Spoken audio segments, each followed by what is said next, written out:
the President.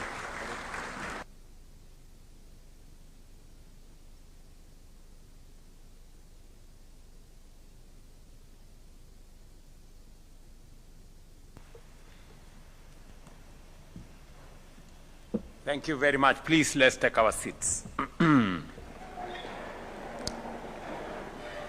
Your Excellencies, distinguished guests, ladies and gentlemen,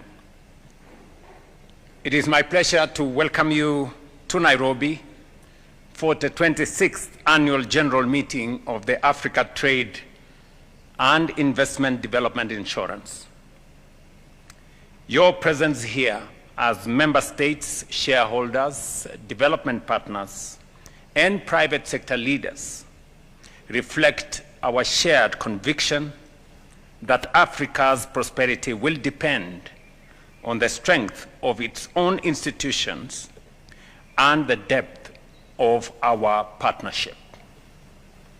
25 years ago, Kenya joined fellow COMESA member states to establish what was then the Africa Trade Insurance Agency.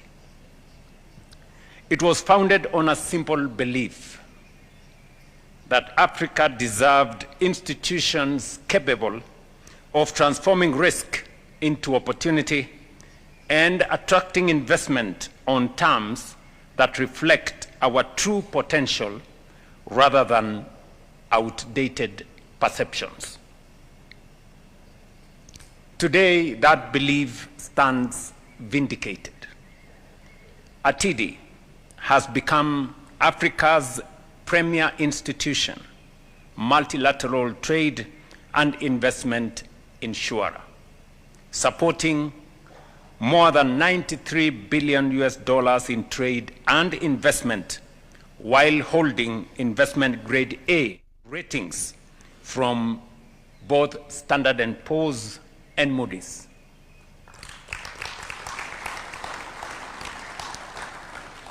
Congratulations, ATIDI. Yet, we gather at an extraordinary moment. The global economy is reordering. Trade is being reconfigured. Geopolitics is fragmenting, and development finance is under tremendous strain. These pressures are not perceptions, they are real. But they also present Africa with an unprecedented opportunity to redefine its place in the global financial system. For years, we have championed a fairer global financial architecture, one that stops mispricing Africa and African risk and making our capital needlessly expensive. That call remains right. I have been, as they have said, to every forum and every meeting, and I have stated our position unequivocally that we do not want a system that favors us. We want a system that treats all of us equally. And that is not too much to ask. But Africa cannot wait for reform from elsewhere. While the world debates reform, Africa must build. We must complement the reform of the global financial architecture by building a stronger African financial architecture, one that mobilizes African capital, mitigates African risk, and finances Africa's development on Africa's terms. The evidence is compelling. Africa holds nearly $4 trillion in long-term domestic savings through pension funds, insurance assets, and central bank reserves. Yet the continent faces an annual financial gap of more than $400 billion. We attract barely 1% of global institutional investment and only 4% of foreign direct investment. Even today, African countries borrow at rates between 200 and 400 basis points above their fundamentals and where the fundamentals justify. This paradox reveals a simple truth. Africa does not suffer from a shortage of capital, and that has been said by both the CEO of ATIDI and my good friend Sidi. We do not suffer from a shortage of capital. And I say so even when I specifically talk about our own country, Kenya. When I came into office, I championed and I explained to the people of Kenya why savings is important. In our National Social Security Fund, we had 312 billion Kenya shillings saved in 60 years. But in just 2 years, we have moved it from 312 to 680 billion. By next year, we will triple what we have saved in 60 years in 3.5 years. What does that mean? It means there is no shortage of capital. It is us getting organized and getting the resources we have organized and using it for our own development. So when we say there is no shortage of capital in our continent, that statement is very, very true. From my own experience, in just 3 years, I have seen how we can mobilize domestic resources. It is easy. Actually, it's not easy. It is difficult to go borrowing money from people. They subject you to all manner of things. You know, do this, go and pass this law. How about those things, what are those ones called? You go and pass the sexuality laws, go and do this, go and do this. You know, things that have nothing to do with the money you're looking for.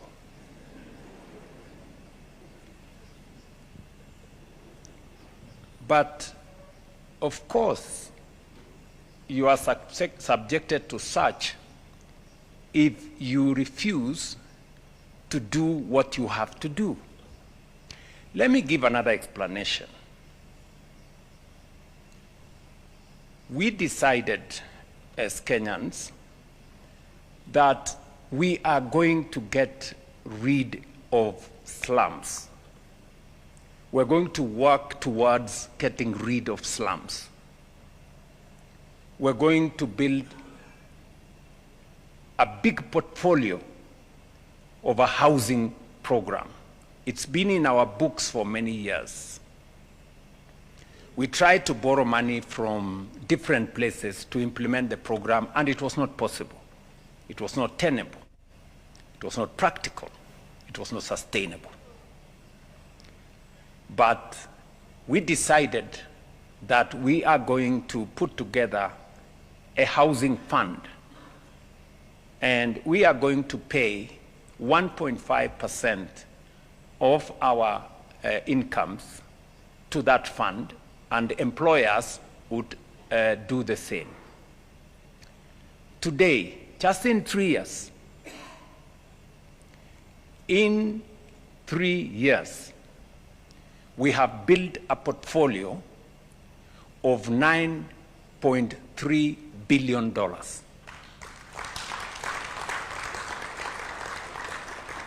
How much? $9.3 billion. That is 1.2 trillion Kenya shillings. Our own resources, Kenyan resources. So if there was any doubt in anybody's mind of our capacity to raise domestic resources and for us to drive our development on our terms, please erase that doubt. And that is why this evening is very significant to me. When we had the Africa Forward Summit here last month, we made a conscious decision as leaders of this continent that we are going to rethink how we finance our development. We are going to work with partners, and we are immensely grateful for the World Bank, the IMF, IBRD, and all the other partners that have worked with us. They have walked this journey with us. But they have done so much. But there is space for us to do more ourselves. And we cannot delegate what we can do for ourselves for others to do for us. It is not fair to ourselves. It is not fair to them. We must do what we must do. And we made a very conscious decision and said, we must stop the blame game. We must stop blaming others for our own underdevelopment. And I remember one head of state saying that nobody owes us development. We owe it to ourselves. Development is first and foremost our responsibility as leaders in this continent. African development is first and foremost our responsibility. And we must take charge of it. It is easy to blame other people, especially for failures that have nothing to do with them, but everything to do with us. So we decided that we are going to do, that we took a position, which you remember, my good brother Sid, I put that position very squarely at the G7, that as a continent, we no longer want relationships that are based on dependency. No. We want relationships that recognize sovereign equality. Number two, we said we do not want relationships built on assistance or charity. We want relationships that are built on partnerships that are mutually beneficial. And number three, we said we are going to reject any engagements that are built on exporting African raw materials and extraction, that we are going to work on investments that create win-win outcomes for investors and for ourselves, and that is built around value addition and value creation and creation of jobs right here in our soil. Those three are the irreducible minimum for us and our engagement with partners and friends going into the future. But that also places responsibility on us, that we must do our part of the bargain. And that is why I must commend in a very special way the President of the Africa Development Bank, my friend Olta. Let us clap for this man.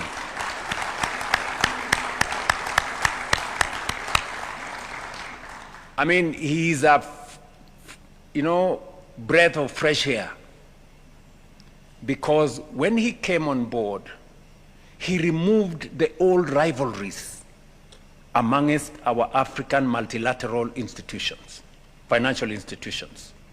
There was an unhealthy competition between, Africa Development Bank, Afri-Exim Bank, Trade and Development, a competition that was not necessary. It is better for them working together. And you remember very well, we took a position at the Africa Union and said, we are going to work with all our financial institutions, African multilateral financial institutions. And we took a decision at the Africa Union that we are going to endorse and support and contribute to these institutions, so that because they understand our situation, they understand our development, they know us better, they work with us from our continent. Some other institutions, you can forgive them. They are in New York, they are in Paris, they are in Washington, and they can have all manner of perceptions. For example, the other day there was a problem of Ebola in DRC, and everybody canceled meetings all over the place because some people don't understand that there is almost 4,000 kilometers from Kenya to DRC.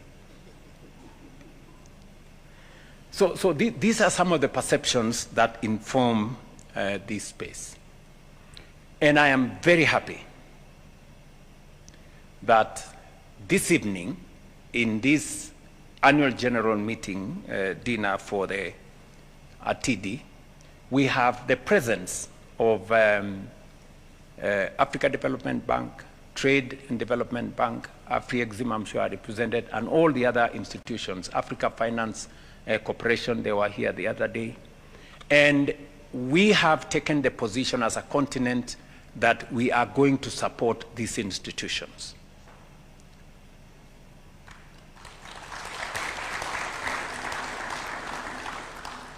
Endorse them and also put our resources behind them, because that is how they will gather the legitimacy, they will get the financial muscle to be able to drive and mobilize our own development.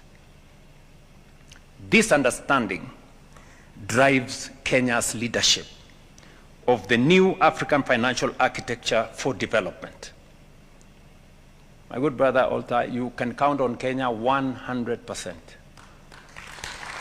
We believe in the new African financial architecture for development. It is going to be the solution for our development. And we are matching what we are saying in Kenya with what we are doing. We are mobilizing our own savings. As I've just told you, we are going to triple our savings in the next 3 years. We are mobilizing our own resources. The National Infrastructure Fund, which we enacted the law in the last, I think, 3 months, in March. By end of this week, we will have mobilized 300 billion Kenya shillings into the National Infrastructure Fund. That is roughly about $2.3 billion. And it was very sweet news when I heard you guys say that for every dollar, you can help us mobilize $10. So we are in good space. I had told the citizens of my great country that we have a 5 trillion program. And they were looking at me and wondering how that was going to be possible. You've heard this gentleman talk here. We are already at 300 billion Kenya shillings. If you multiply that by 10, that is 3 trillion. So we are just waiting for another 2 trillion and we can implement all our programs.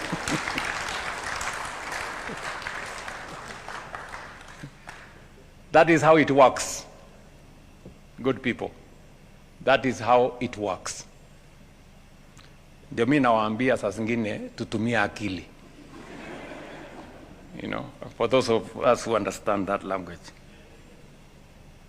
To move Africa from a recipient of global capital to a mobilizer of its own, from fragmented institutions to coordinated strength, and from dependence on external risk assessment to African institutions capable of pricing African opportunities correctly.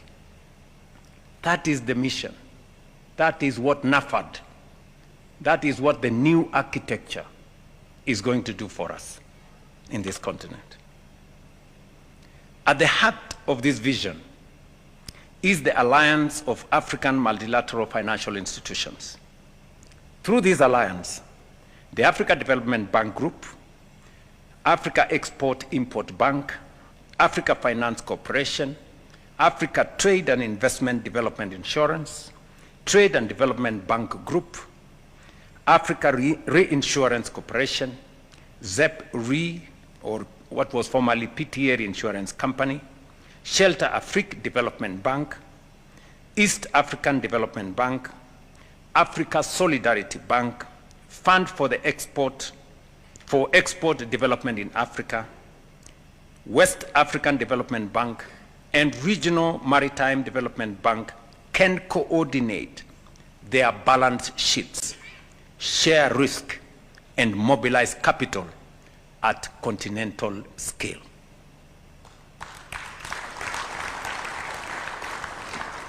Good people, please don't let us down.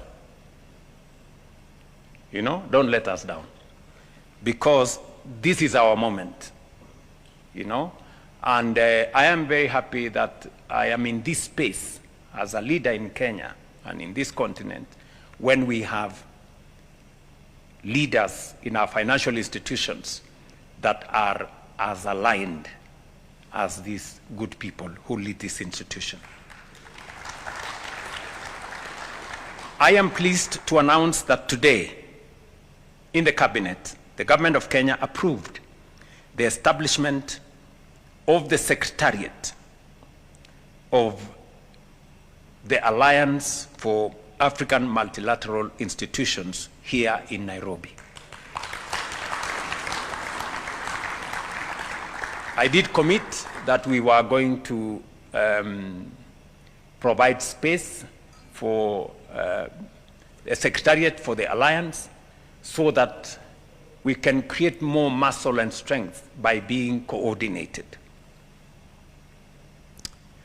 Within this alliance, ATIDI occupies a uniquely strategic place.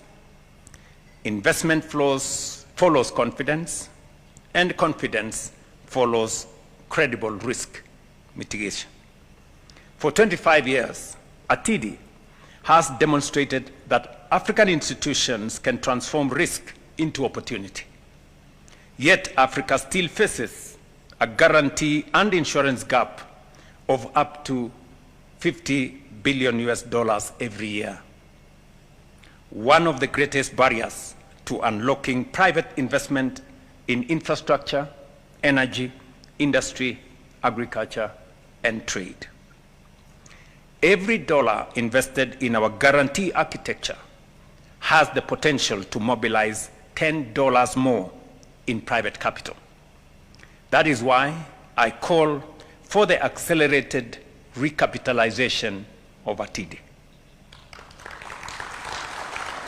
Our ambition should be to build ATIDI into a continental guarantee institution with a capital base of US $2 billion, supported by a capital framework capable of delivering guarantee capacity that will go all the way to $10 billion annually. And I want to commend the Africa Development Bank Group. After the meeting we had here of Africa Forward last month, my good friend Sidi here went to the board, and you just heard from him, the board of Africa Development Bank approved to increase their shareholding in Atidi 5 times. From 3% to 14%. Now, Africa Development Bank becomes the largest shareholder of Atidi. Kenya was the largest shareholder until the other day. I would have been unhappy that we have been overtaken. But I am happy that we have more money to seek guarantee for our development. So congratulations, Africa Development Bank. What we will do, however, is that Kenya will continue to invest our own resources also in Atidi to support the journey to Atidi having $2 billion of their capital for them to be able to undertake the mandate that they have. Today, I invite every member state represented here to join Kenya in launching the Nairobi Capital Compact on Africa economic sovereignty. The compact rests on 5 commitments: to progressively recapitalize Atidi, to strengthen the alliance of African multilateral financial institutions, to mobilize Africa's domestic capital, to expand our guarantee and risk-sharing capacity, and number 5, to build globally competitive African multilateral financial institutions. This is an invitation to governments, institutional investors, and development partners alike to finance Africa's transformation on the correct terms. Kenya's confidence is grounded in experience. Since its inception, Atidi has supported more than $7 billion in investment across Kenya's energy, transport, manufacturing, agriculture, and trade sectors. In the past 2 years alone, it has facilitated $960 million in new investment. Projects such as Menengai Geothermal, Lake Turkana Wind Power, and Kipeto Wind Farm demonstrate what effective risk mitigation makes possible. Our bottom-up economic transformation agenda requires investment on a scale that public resources alone cannot provide.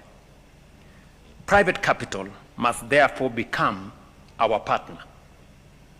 Strengthening Atidi is not only in Africa's interest, it is firmly in Kenya's national interest. Kenya will lead from the front.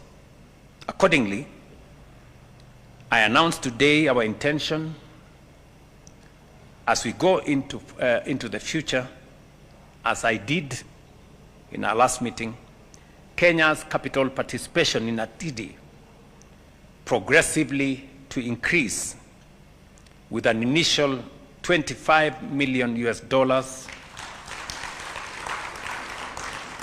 We will continue to increase until we arrive at $65 million.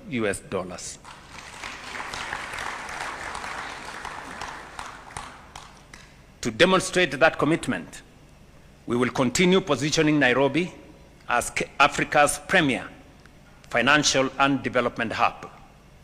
In support of that vision, we prepared to provide strategic institutional support, including the allocation of land. This evening, I have a title here, issued by the government of Kenya to facilitate the establishment and expansion of the headquarters and regional offices of African multilateral financial institutions, specifically to ATIDI. And I want to present the title to my good friend.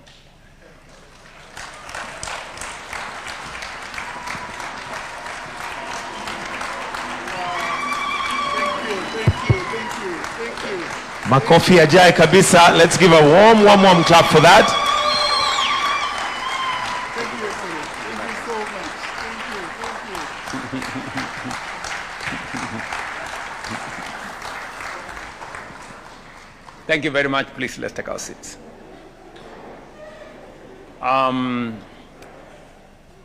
This is a 2-acre piece of land in Upper Hill, valued at $8 million.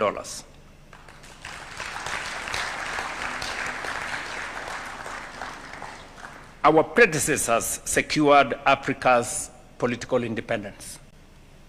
Our generation must now secure Africa's economic sovereignty. That sovereignty will not be won through declarations.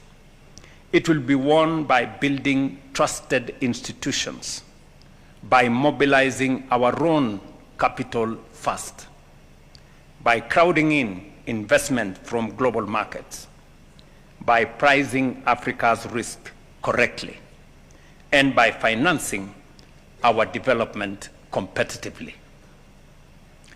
Let Nairobi be remembered as the city where Africa chose implementation over advocacy, where fragmented balance sheets became a collective financial strength, and where our continent took another decisive step towards economic sovereignty. My good friends, I wish you well. My very best wishes. I am very, very proud of this evening, because finally we are beginning to make the right decisions. Bold, decisive, focused, and right. So thank you very much. Enjoy your dinner. And unfortunately, I will not be able to attend the meeting tomorrow. I have explained my deputy will be there, because I have a family matter to attend to. So asante sana, welcome to Nairobi again, and my very best wishes. Thank you. Thank you, Your Excellency. Your Excellency, before you leave, Your Excellency, sir. Your Excellency, there is a gift for you from ATIDI. Let's take our seats, please. Kindly, let's take our seats. Allow me to invite the chair and the CEO to present the gift to you. Maybe they had an inkling that they will get a piece of land, so they came prepared. And they seem to be ready to give you something just as a token to appreciate you. Why don't we also just put our hands together as the gift is, please come on stage so that we have a good picture. Your Excellency, perhaps if you can be in the middle. Okay. Yes, that's perfect for the pictures. Wonderful. Another clap.